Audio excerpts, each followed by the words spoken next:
Can you delete multiple channels on Discord? Hey there, welcome to the channel and let's get right into this tutorial. You can most certainly delete multiple channels, however, you might not be able to do it all at once, which means you will have to delete channels one by one. Starting off, you can tap open your Discord in your device.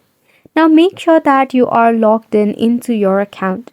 Starting off, go ahead and log in if you have not yet, then select on a server. There, tap on the channel that you wish to delete. Click on the channel icon at the top. From here, head over to the settings option. At the very bottom, you will see the option of delete channel. You can click on it, then tap on yes for confirmation. And just like that, you have deleted the channel on Discord.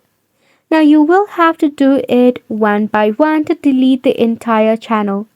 However, one thing you must know is that you must be the admin of the channel, which means you must have created this channel. If not, you will not be able to delete it as well.